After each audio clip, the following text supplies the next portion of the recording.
Hi, this is Connie Haxby, licensed clinical social worker. And if you have watched any number of my videos, then you probably hear me state the word boundary over and over and over again. And boundaries definitely go together with the word assertiveness, which I've done another video on, which you can catch on my page. But I want to talk a little bit more about boundaries and what different types of boundaries there are, examples of those different types of boundaries, examples of how to set, some assertiveness and some boundaries with those examples. One of the ways in which we get our boundaries, trampled on is physically. And that can be around people that we know or people that we don't know, strangers, just really any individual. So with physical boundaries, it doesn't necessarily have to be this sort of overt touch or anything sexual in nature or anything like that at all. But just any time that we feel like our bubble is being sort of stepped into when we don't want that bubble stepped into. So a good example of this, and I'm going to use some examples from my own life because I've also had to work on my own assertiveness and boundaries, so I was at a movie once, and I love going to the movies. I love going to the movies alone because I don't have to worry about what other people want to watch and what time they can get there. I just like to kind of like go and do my own thing. So I went to the movies once, and the theater was pretty empty, and I remember sitting, in just the right spot. I was in the very middle of the theater. I was in my space. I, had my popcorn and had my drink, and I was ready to go. And this guy came up, and he sat right next to me in the seat right next to me in this near empty theater. And maybe I don't want to say harsh, but maybe I was a little bit more aggressive than assertive. But I remember kind of looking at him and jokingly going, are you serious? And he said, well, what? I said, you have this whole theater, and you sit right next to me. And he said, well, do you want me to move? And I said, well, I mean, not necessarily, but if you don't, I'm going to. And, that statement, he got up and moved seats. So, that was just a situation in which I was able to say, you know what, I'm not comfortable with you sitting right next to me. You're more than welcome to stay here if you want, but if you choose to stay here, I'm going to move. So I gave him that option. I wasn't mean about it. Like I said, I kind of jokingly, said what I said to him.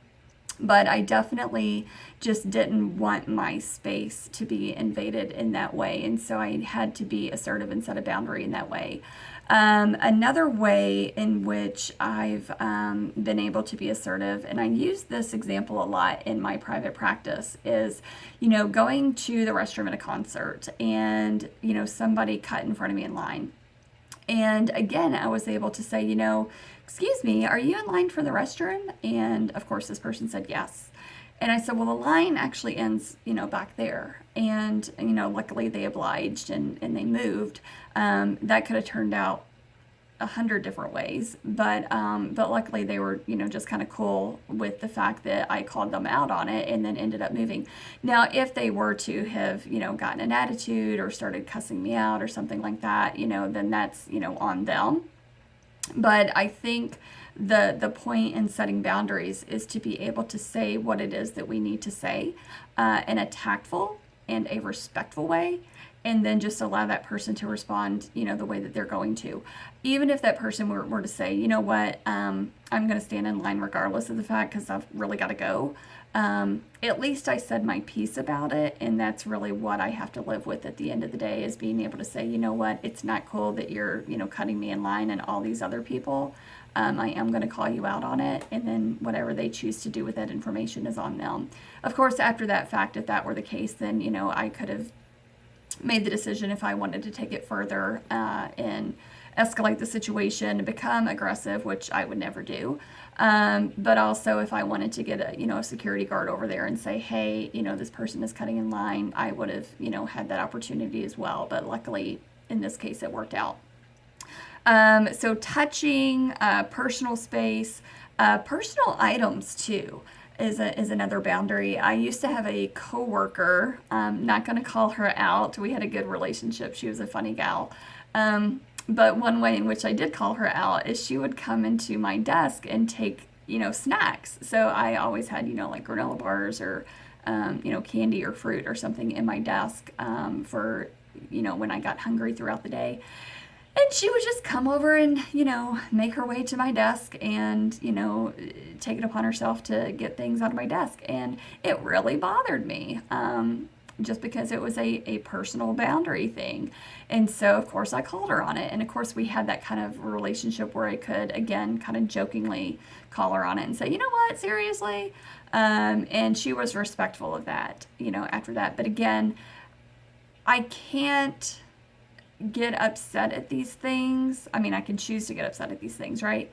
But I can't get upset at people who cross my boundary if I'm not willing to put up the boundary first. So, I could have just continuously got mad at this coworker, time after time after time after time again, and complained about her to somebody else. But what good is that going to do? I need to be able to say to this person, you know what, it's not cool when you come into my space and you take my things. I'm not cool with it. So, it's that whole thing. I think Eleanor Roosevelt said, no one can take advantage of you without your permission. And that's absolutely true. So if we're going to feel uncomfortable about something, we need to be able to stand up for ourselves and say, hey, this is not okay. Otherwise, we're just allowing people to come into our space and take advantage of us. Emotional boundaries is another type of boundary that I wanted to talk about. So this can come in forms of manipulation or being guilted into things that maybe we don't have the time or the energy for.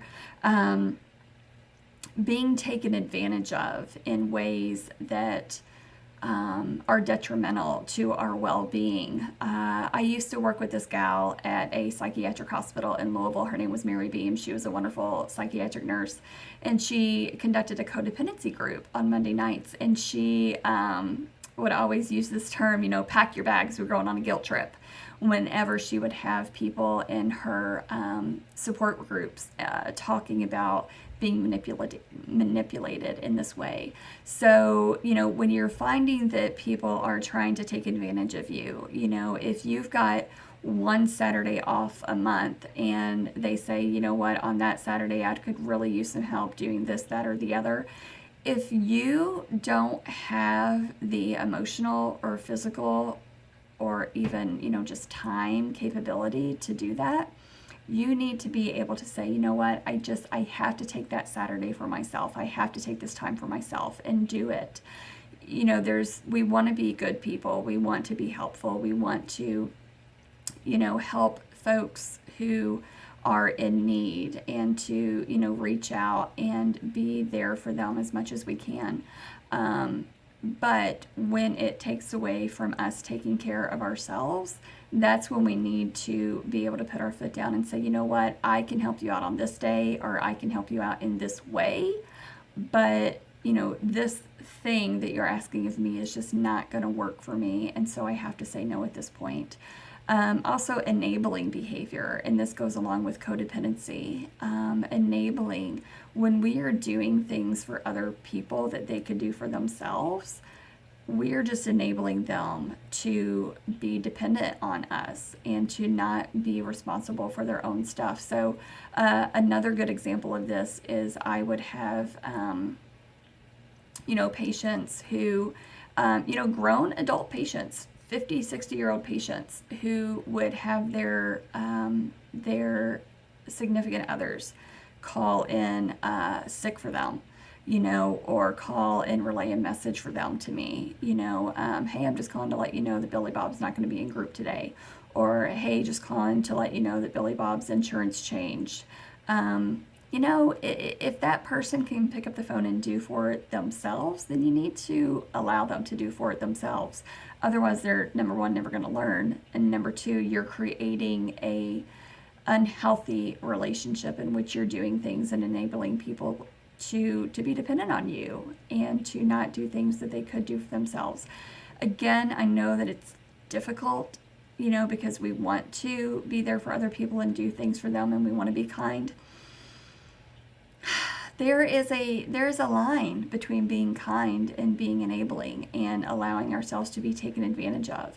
And when you walk away from a situation and you are upset about it, or you are feeling resentful or angry or any kind of a way about saying yes to that thing, that's a big indicator that your boundary has just been overstepped and that you have allowed your boundary to just be overstepped.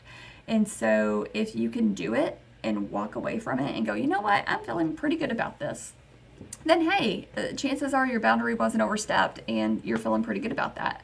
But it's when we agree to things, when we are feeling uncomfortable in situations and we don't speak up, when we do things for others that they can do for themselves and then we get resentful about it, those are pretty big indications that my boundary has just been stepped on or overstepped, and I'm not feeling comfortable with that. So learn some assertiveness techniques. Honestly, start like I did. Start with people who you have no emotional connection with. The guy at the movies, I wasn't ever going to see him again. The person who cut in line in the bathroom, I have no emotional connection to that person, so I don't have to go home with that person at the end of the night and feel kind of like, weird emotionally that I did something or said something to upset them. And again, that's another big indication, or not an indication, but that's another thing that you want to watch out for with this boundary stuff is, you set the boundary, you allow that person to respond to you setting the boundary in whatever way that they're going to respond to it. If this is someone who has been manipulating you or taking advantage of you in any way, you are definitely going to get some feedback that you're not going to like. You are going to maybe be called names. They're going to say, why are you being selfish? Why are you not helping me out? You always did this before. Why are you acting this way? Why are you being a B word? Let them react that way. When people are no longer allowed to take advantage of us, they're going to get upset because they're no longer allowed to ask for things and know that we're going to do them and drop everything. So they don't like that, So just make sure that you're setting your boundaries. Be okay with getting some of that negative feedback from them, because that's exactly what's going to happen. But the more and more and more you set your foot down with that person, the more they're going to realize, like, oh, this wasn't just a one-off. Like, this person just didn't tell me they're not going to do this one time. Like, they're not going to do this for me anymore because this is something I can do myself. And number one, they're either going to leave your life because they know that they can no longer take advantage of you. They're going to accept it and they're going to learn how to respect you more. Or they're going to try to manipulate and take advantage of somebody else who can do that same thing for them that you're no longer doing. Okay, so be aware of those three things. All right, so boundaries. Learn them, live them, love them. That's really hokey, but I really want you to learn some boundaries. There's a lot of good books on boundaries too. I always tell people, go to Amazon, because people always say, well, what book do you recommend for this?